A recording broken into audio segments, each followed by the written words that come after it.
Hello everybody, online audience later on and live audience. Chapter 2 of where they were and where they are now. We have a team set up, kind of a Q&A conversation / interrogatory.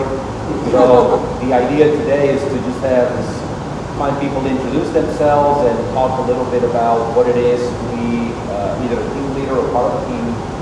And we're going to just ask them a few questions, and basically the key to this is asking them, hey, what made you want to go in that direction versus going the regular route, kind of, like most of us started. So I'm going to start with, we have Jonathan Prophet here with his Everhome team, correct? Jonathan Mifflin. Not even the right last name. Like we're not even close. We're not following a script. Jonathan Mifflin, my apologies. Everhome Real Estate Group. Real Estate in Georgetown. Yep. Liz Hodge Yep. with Winter Circle. Yep. Yes. Boom. Team leader, and then Carter Rowland, who is the ambassador or one of the ambassadors of the Winter Circle. So I'm going to try to semi-follow the script, but I'm going to start with Jonathan. So what got you interested? Tell us a little bit about how you got started in real estate, how long you've been doing it for, and when did you decide to go the team route versus the individual agent route? So I've been in real estate going on 7 years now. I started with a different company here in Lexington. I actually started on a team, so I started as a team member. It was a natural fit for me at that time because I knew the team leaders of the team that I was joining. They were also longtime Georgetown residents. Our families kind of, knew each other from a long, long time ago, right? So it was the way I was introduced to real estate was via this team. So joined that team, stayed with that team for 5 years until COVID. And COVID kind of changed the way that we did everything. We stopped meeting as a team, obviously, like everybody did. We stopped going into the office. Things just kind of changed a little bit, and that's when I decided to make the jump over to Lifestyle, which I'm very glad I did, obviously. My partner in our current team was also with Keller with the other company. With those other guys, right? Yeah. And so we talked, he was on a team, a different team there. I was on a team. We talked, decided to make the jump together, and it's a sort of kind of team. It's a partnership more than it is like a true team because we don't have buyer's agents. We don't have, we do have an admin, but we don't have team members per se. We're 50-50 partners in Everhome Real Estate Group. And so we've been doing that since the end of 2020. Very cool. And just so that people know, what did you do before real estate? A lot of things. So I've been in sales most of my life, most of my professional life. Right before real estate, I actually got a job at Toyota, which is the largest employer in Georgetown where I'm from. And I was on the line at Toyota and learned very, very quickly that that's not what I wanted to do. So got my real estate license while I was working second shift there and jumped once I had a few deals under my belt. Well, fantastic. And just so that people also know, we have an office in Georgetown also. Yes. Which is relatively close to the Kroger. Correct. Out there. So if you ever, need to go and pick up, there's some good food around there too. So stop by and see these guys there at some point. All right. Liz Hodge. Hello. Tell us the short version. The short version, Yes, the Liz Hodge short story of who are you, who were you before? Oh, Lord. What got you in? This is getting personal, I know. And just give us what were you doing before? What brought you to real estate? And then once you got into real estate, what was that journey like that led you to then want to start your own? Okay, so I joke that I'm kind of the Forrest Gump of having done everything beforehand. I've worked every job you can imagine, but I was a nurse for 10 years, and then I actually went through a divorce, and I was like, I don't want to have my 2 little girls in office hours and have to work with that, so I needed something more entrepreneur, and I wanted to be my own boss. I wanted to make as much money as I could hustle for, and so a girlfriend came to me, and she was actually doing real estate at the time, and she said, I think you'd be great at this, and I was like, I'm gonna suck at this. I was like, I am not salesman-y at all. I am like not aggressive in that way. Well, little to know, I actually am aggressive in that way. I figured that out as I've gone on. Yeah, so I got into real estate, and I was with a different brokerage. I started out with what is now Weichert, and Ty Brown and Diana Emmerich, and I was really scared about commission work. So I worked a secondary job the entire time to kind of give me a trickle income. And at one point, when Eli kept on taking me out to lunch, he's like, "Let me just take you out to lunch." He's like, "No, I'm not recruiting you. I'm just taking you out to lunch for 3 years in a row." And then he finally is like, "You know, what are you paying in your commission splits?" And he slid over what I was giving to my brokerage at the time. And I was like, "Oh my God, like, what are they doing for me for that?" So I came on with Eli. At a certain point, Eli's like, "Your career's taking off. You need to drop your other job." I was terrified, but I listened to Eli and I did that. It took off. And then at one point, about 2 years ago, I had 15 listings. I had 25 buyers all at the same time. I was insane. I had like folders flying everywhere. I was like dropping deals. I was having trouble. And Eli came to me and he's like, "You need help." He's like, "You just need somebody else." Yeah. And I was like, "No, I don't. I'm in control. I've got all this." And then he brought me Carter and he's like, "I think I got the right guy for you." And he's like, "You know, I'm kind of alpha. I'm kind of bitchy sometimes." And so he's like, "You need somebody like warm and kind and like will help your deals that you're like being aggressive with." And so Carter came on and we actually saved a deal because he came on in the very beginning. Like we got to the end almost to the end of a huge deal. I was double tapping on one side and I got fired by my clients. They called Eli and they were like, "We don't want a different agent." And so he gave him to Carter and then we worked out the deal still. What a great way to get in the game. Let me just say, yeah. Cool. And we are the most hodgepodge team ever. We are so organic. Yeah. Like it's me and Nicole and Carter and like we just figure it out as we go. That's cool. So two very different styles, obviously, here of how you can get to the same place. So Carter, how did you become the voice of reason and the calmness in the Women's Circle? He texts me, make sure I'm where I'm supposed to be. Tell us a little bit, same thing. Where were you before real estate? What did you used to do, and what led you to allow Eli to recruit you for Liz's team? So before real estate, I worked construction management for about 10 years. At the time in construction management, I said, I'm going to get my real estate license, just have it like as a hobby, whatever. It started taking off and I liked it a little more than doing the construction management side. So a pandemic hit, that gave me the opportunity to go into real estate full time. And again, Eli, our broker, said, "Hey, I think you should be on a team. I've got the perfect person for you." He said, "I know you don't want that. You've had bad experience with it before at another brokerage." And I'm like, I'm not sure. So Eli kept messaging me and said, "Hey, just meet this other person and I think you two will hit it off." And that was 2 years ago and we've made a pretty good team. And like you said, it's kind of hodgepodge and we just kind of do a little bit of everything and help each other out. Very cool. So as I was mentioning before, it's very many different ways to set up a team. You can arrange it in very different styles. You can work percentages the way you do, but it sounds to me that for all of you guys, it's important that you line up with the right person on that team. And would you guys say, and you can go in any order you want to, but what would you say that the key to creating the team and selecting the people, what do you find most important if you're trying to make sure that you fill all the roles within the team so that everyone knows exactly where they're at in terms of, hey, this is your responsibility, this is what I take care of, and or does it vary? It's had to vary with COVID. It changed up so much. I mean, like, what I thought it was going to look like in the beginning is not at all what it is now. And I got to tell you, too, working really closely with someone, it helps if you have a friendship base. Yeah. Because, I mean, like, it's money and it's, it's business and things can get dicey. And, like, you've got to have that base of friendship of going, you know what, I care about this person more than just they're a paycheck for me, I care about where their career's going. I care about our friendship. And so, like, that kind of helps. I think it helps, like, move things along where, if you're just a plain business partnership, you can get pissy, and I've seen, stuff go bad. Well, you can trust them and rely on them. Yeah, correct. Absolutely. Especially when something goes wrong in a deal, like when we first joined up, we weren't friends then, but we kind of like became friends at that time. But just having someone you can trust that aren't going to stab you in the back later on with a deal that goes haywire and you can talk to them and say, what should I do in this situation? What is your opinion?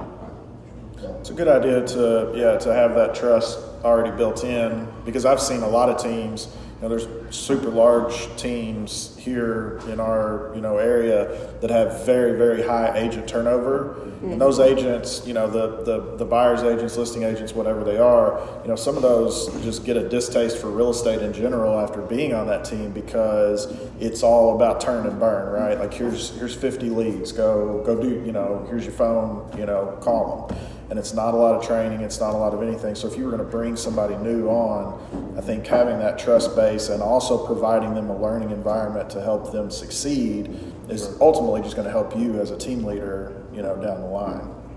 Well, and you have to have a service approach to that, because it seems to me, and correct me if I'm wrong, but the traditional team business model has been I'm the head honcho, I'm going to spend a bunch of money on online leads so that I can feed my, I don't have a name for that, but like my agents, so that there is a reason that they want to stay with me. I feel like as a team leader, I've got to keep them busy. Therefore, how do I feed them? And that seems to be, in my opinion, working by referral only myself. I think that's part of the past, but there seems to be teams that operate this way still. But for you guys, you have found your success and probably working more on sphere and relationships and trust even within the team. So tell us a little bit about, when you're working as a team, how do you guys bring deals to the table? How are you guys contributing to getting more clients? What's a little bit of your process in terms of developing sphere of influence and just going out and getting business? Carter, I'll start with you. You're close. I put you on the spot. You were looking funny at me. So. I think the one thing that really works for us as a team is just going out to networking events as a team, showing like a unified body that, if I'm unavailable, you're going to have Liz or Cole, and vice versa. If she's unavailable, I'm going to be here for you. We're going to talk about the deals that are going on, and we're going to kind of be informed and not just like be blindsided. Like, hey, my agent's out of town. I need you to pick up on this and kind of take care of this for me.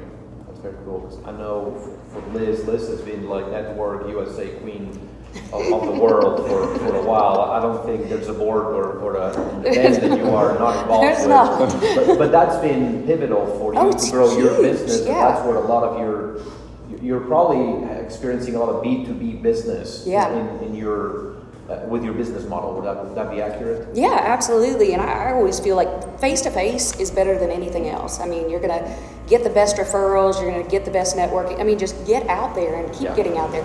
It seems obnoxious, and my social media is super obnoxious, I know, but like even my social media, just keeping our faces. When Carter posts something, I repost his stuff, putting his face on it. I think that's something else important to talk about too, is not losing your identity in a team. Because if it doesn't work out, otherwise my face is on the side of his car, my face is on his business cards, it's Liz's team, then that's tough. So we've tried to, in networking and everything, try to stay individual. That's very cool. And that's good advice to agents, whether you're on a team or not, just to be present.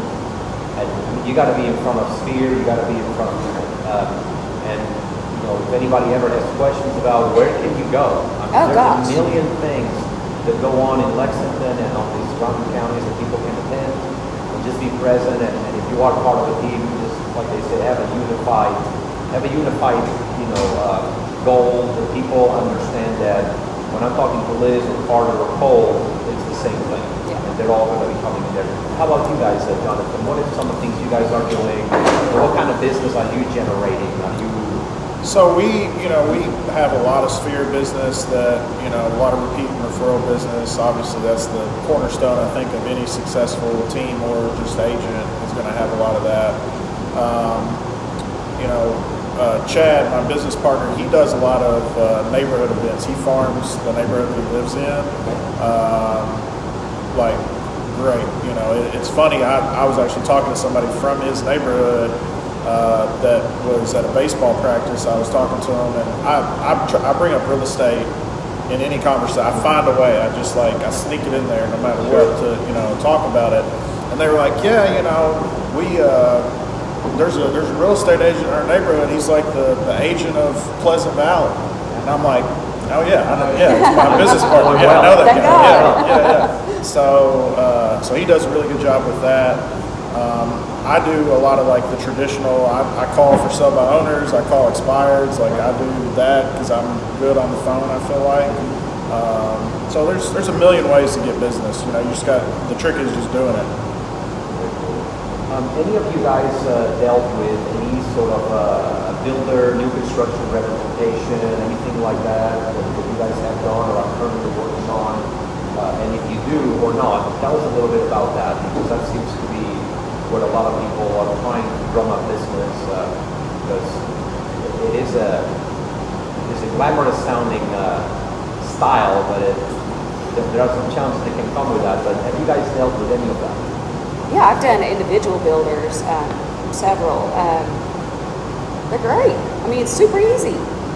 Yeah, it is very glamorous. Yeah, and I've just got through sphere of influence, and I actually, I don't even know if I should say this live or not, but I will. So I actually got one of my builders because he had posted on a Facebook group.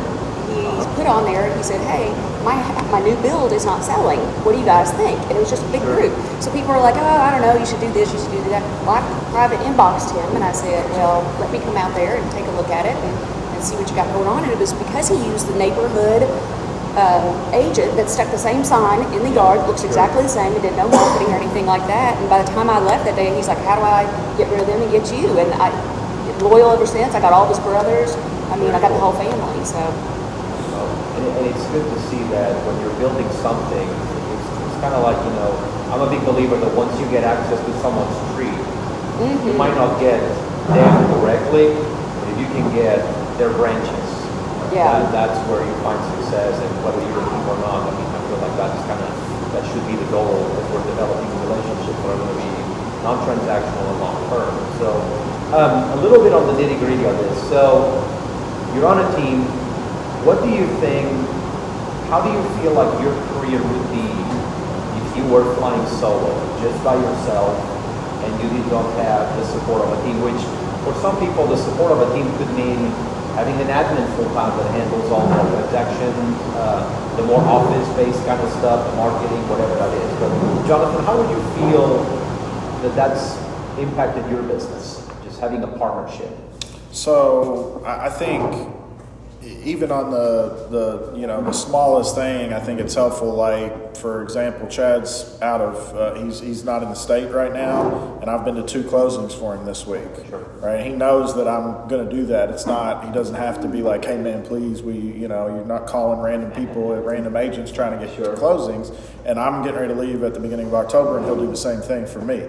So just being able to fill in for people. To Liz's point, when you get overwhelmed with enough stuff going on, you have somebody that you can unload some of that if you need to. And then the admin side is hugely important. Even if you're a single agent, if you're doing more than like 2 to 3 deals a month, you need an admin. Yes. I know Amy at the Lifestyle office is excellent at that. She does the close your file. She's very, very good. So that's you can't live without that if you're doing more than like 2 to 3 deals a month, for sure. That's important information. Yeah. Delegate so that you can grow. Yeah. Free up time to do the things that you can pay somebody a lot less money than what your hourly worth is, which goes to the point of you need to know how much your time is worth. So if you have questions on that, we'll tell you how to measure that up. It's pretty simple. How much did I make? How many hours did I spend doing my business?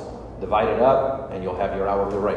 So once you figure that out, if there is anything that you can hire for a lot less that frees you up to do more, that's because I know Liz in the past, delegating has not come as a first instinct. No, it does correct? not. And it took some trust. Yeah. But also it took a journey of you continuously grew, and you got to a point The where capacity, it was you the just only can't- thing you you had no can't. choice, basically, right? Yeah, and Amy will tell you, I went kicking and screaming to her. Like, I did not want to. She said, just let me have one of your clients. Let me have one of your deals. Let me try it and see how you like it. And I haven't touched paperwork since. Like, I could not do the capacity work that we do without her help. And I would screw things up all the time. Very cool. Team-wise, quality of life was what did it for me. Is vacations. Like, I'm not at the lake running to the top of the hill trying to get Wi-Fi so I can call somebody.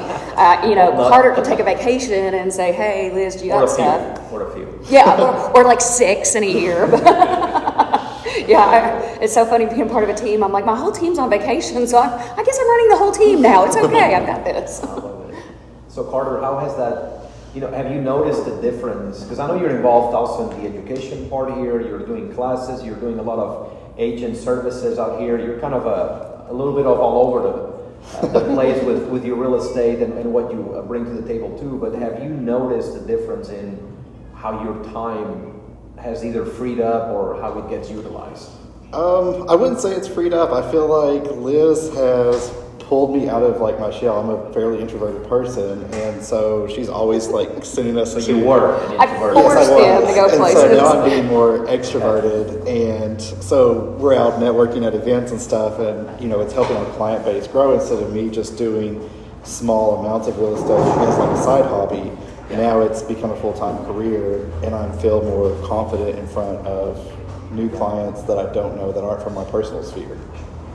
Well, it's important because what everybody here is basically saying is when you collaborate, you grow better, all the parts grow together. And would you say that at the very beginning, when you heard the word team, the first thing that came to mind was, I'm going to have to split my profits or I'm going to make less money? Oh, dude, many times. Was that like the whisper in your back saying, I don't know, man, what if it don't work? What if? And I'm just not willing to give it a shot and maybe having more of a view of, I'm the team leader and what can they do for me versus, so were there any whispers of that at some point where you were hesitant about maybe, going in that direction? It wasn't a full whisper. It was a full-on It was in a my yell? face. Yeah, because Like, I had come from another brokerage, and I was on a team with that brokerage, and that's how it was. Like, you're basically a call center for that team with cold leads, and whatever you do get, you split a huge percentage with the team lead. did you ever feel like they were invested in you growing as an agent? No. And so that's Eli took a lot of convincing to get me team, because it was, like I said, it wasn't a whisper. It was like full on team. No, not for me. Gotcha. Okay. How about you, Jonathan? You seem to have a really good relationship from the beginning with your partner. So, and you both had been, I guess, on Carter's role before. Yeah, so the team thing, I never knew any different, right? When I got my real estate license, I jumped directly onto a team, which I don't regret in the least, because I like to say that I learned like a decade's worth of knowledge, just in a couple of years, because I'm working with people that are doing, high level real estate all the time, every day, and so that was a much better introduction to the business than me just jumping in on my own and just trying to figure it out, and who knows how long it would take to figure it out on my own. So, but yeah, once we came to Lifestyle, like you said, there's a bunch of different ways to set up a team. Just because you're on a team doesn't mean you have to give up a ton of money. It can be as simple as you're sharing expenses, you're sharing admin, like that, but your deals are still your deals, and you kind of keep it like that. That's a team. So it's you can set it up however you want to set it up. It's your business. Yeah, and that's important information because I think it removes the myth of what a team is supposed to look like. I actually started a team, which I never thought I would. But everything I do in life seems to be random and like, oh, I'm all right. But part of that is it resonates a lot with what these guys are talking about, which is the dividing of duties, expectations of, hey, we're going to try to grow together, and I'm trying to figure out, the partner, Jose, he's got a strong background in one particular sector, which is on the investment, leasing, and flipping homes. I do that too, but I'm more of a work the sphere.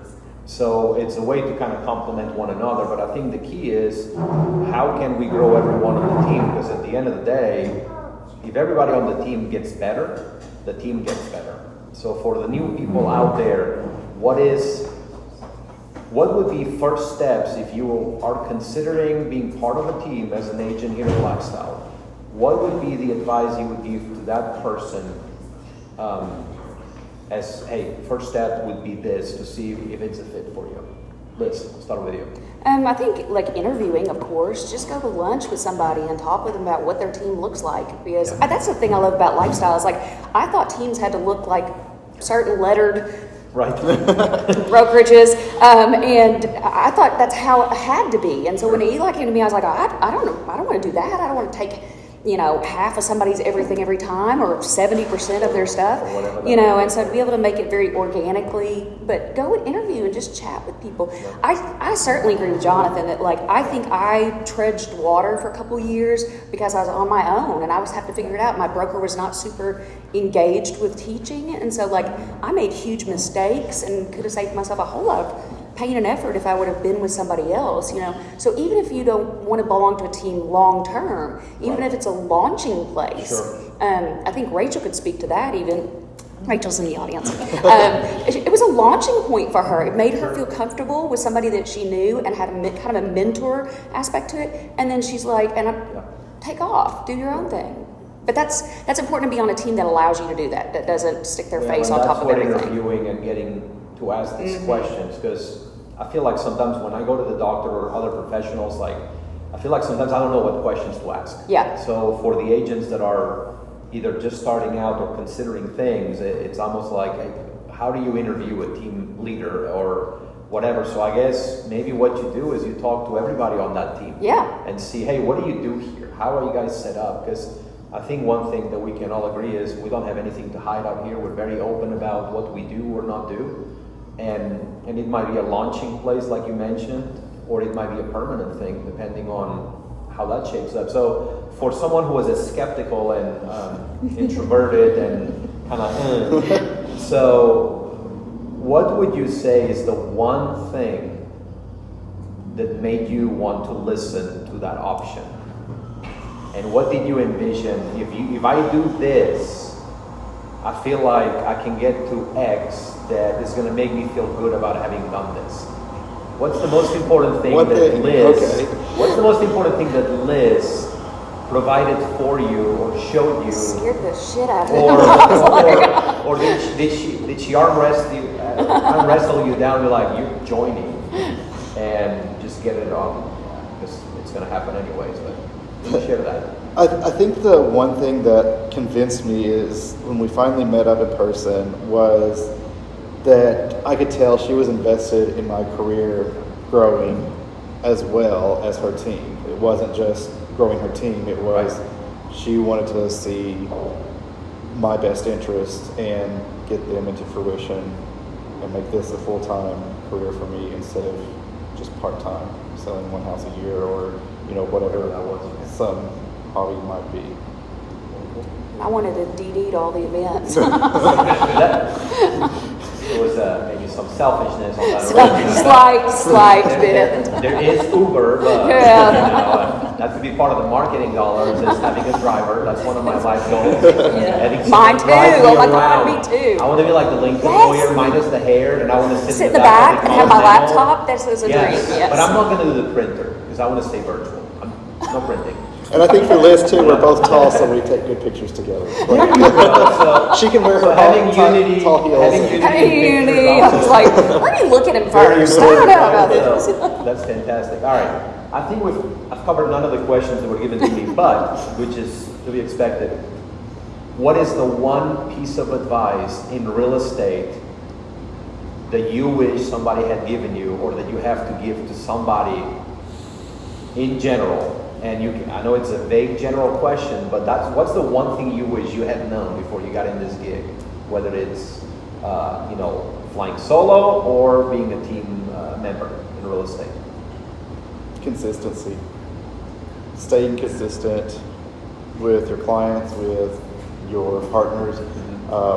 Just be consistent with them. Not hop around and changing things, have a goal, and like, this is what I want to do. And I'm not saying don't change things up to better yourself, but just continually work at it, and you'll get there. Gosh, one thing. There's so many things. Come on, Liz. I know. It should have been the Liz show. We'll do another one of this. Yay, good. We'll go a little wider with it. We'll have drinks on that. Fantastic. I guess when I got into real estate, I came from the nursing background of nurturing, Yep. and I didn't realize how aggressive I'm going to have to make myself. Like, it doesn't come super naturally to me. I am a nurturer and a fixer by Right. nature, but like in deals, I've got a bad reputation of kind of being bossy, and I've been told, Deals, girlfriend? yes, I'm telling you. But I mean, like that, if I would have learned that a little bit early on, how to balance that and still be, still be kind to other agents and that sort of thing. But sometimes you have to put on your boots and do what you got to do. So be ready for battle. That's what Liz said. I sound horrible. Nope. No. I'd say treat it like a job because it is one. It's not Like a hobby.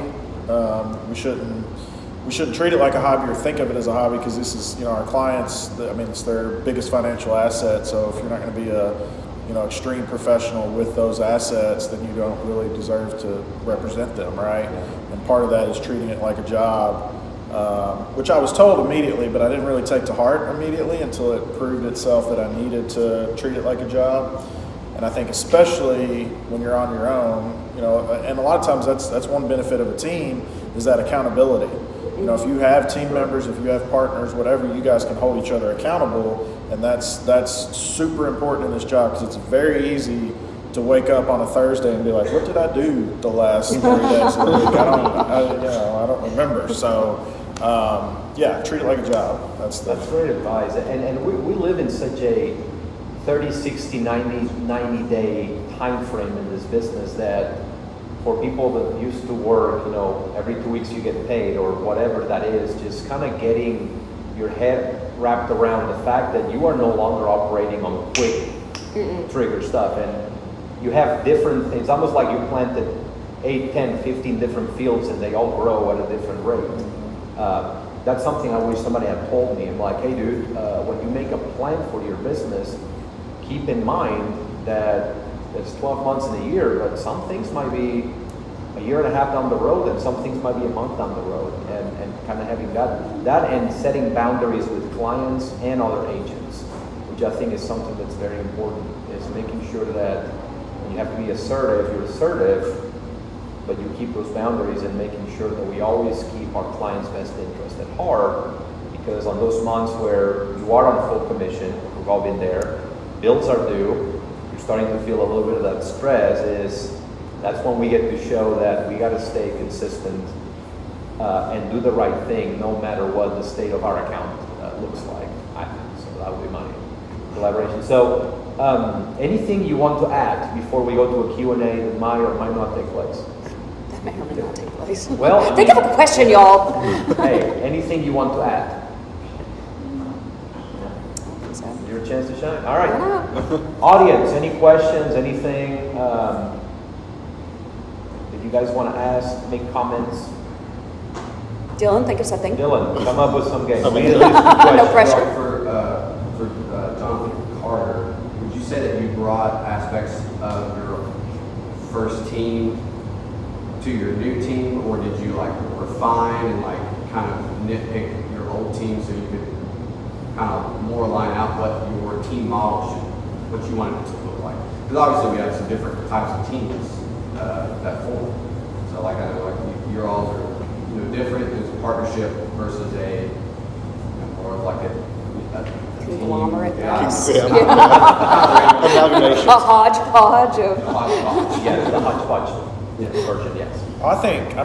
My business partner Chad and I both took a lot from our previous teams, and we've had, conversations where we kind of break down the way that lead generation worked, the way lead follow-up worked, the way database management worked, and kind of, using the best parts of both, because obviously we came from very successful teams, so they're doing something right.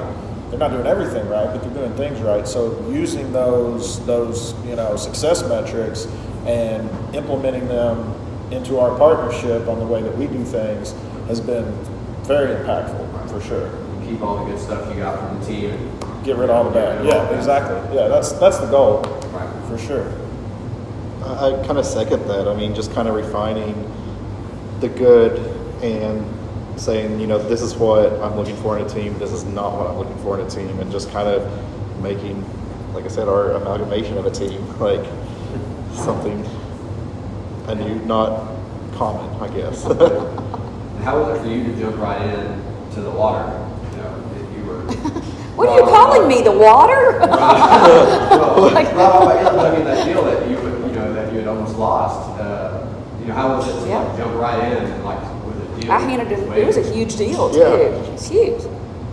Were you stressed a little bit? Like, Yes and no, because I had done real estate before, so it wasn't like everything was all new to me. It's just like, where did it start going wrong? How can I kind of go in and fix the missing pieces, put in the cogwheels that were not there to make the deal finish up?